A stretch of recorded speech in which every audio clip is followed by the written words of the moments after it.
It was a local murder trial that made national and international news. You couldn't go anywhere with hearing more about the Alex Murdaugh case. Did he kill his wife Maggie and son Paul? What would the jury say? In the end, he was convicted, sentenced to life in prison. Now, one of those jurors, Amy Williams, has written about her experience in the jury box. She's got a lot to say about claims she was tampered with and told me about all of it before that decision was made. Beginning, I was thinking, when they were going through the evidence, it was like, this is a lot.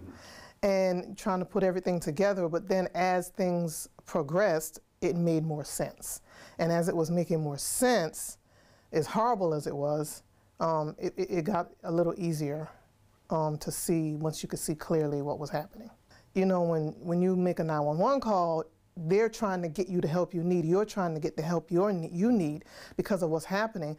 But for him to give them suspects and a suspect or suspects and a motive was kind of crazy to me. How much did you look at Alex?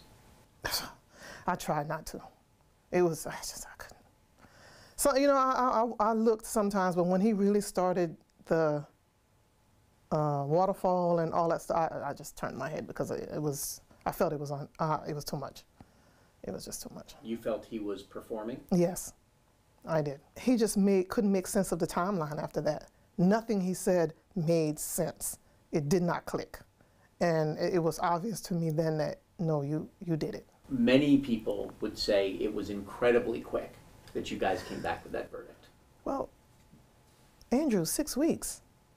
I mean, all that evidence, and the prosecution did a good job breaking down the evidence.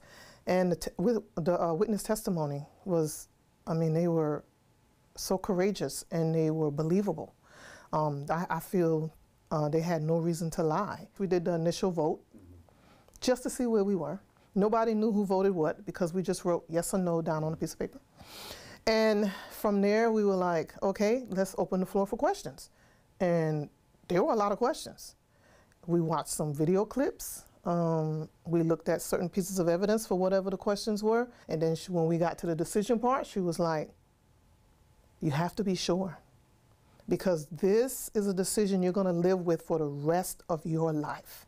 And you need to make sure that what you're doing, the decision you're making, is according to the evidence and the witness testimony.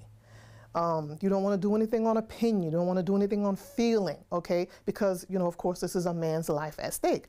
So we are not going out until we are sure, each one of us, that we are sure of our decision. And everyone said that they were sure. You never felt pressured by Becky Hill. You never felt pressured by anybody else to come up with anything. No, and I never felt that she did anything improper. I don't know how she could have convinced 12 people to, I mean, unless she had a magic potion or a wand, or maybe she could twitch her nose like Bewitched. I don't know, but I just couldn't see it happening. You know, I was like, that's insane. I was not influenced, not by her anyway, but by the evidence and witness testimony. I understand that there was one juror out of the 12 that says that she was, you know, influenced, but I don't understand that part at all. We were polled, okay? I mean, I have to go back to that. We were polled, and you said you made this decision of your own free will. I don't think our verdict should be thrown out. You believe Alex Murdaugh is a killer? Yes, I do. I believe it. Yes, I do believe it. And I still would have come to the same decision, even if death was on the table. If somebody reads your book, what should they take away from it, or what would you want them to take away from it? I want them to take away the fact that, oh, they did understand the evidence, and it was overwhelming against him, and they did come to this verdict the right way. This is what I want them to come away with, and to see, you know, that we saw exactly, we saw past the mask, or the cover was pulled off, and we saw him for who he really was. Now, Williams is donating the majority of her proceeds from the book to her nonprofit Sanctuary House.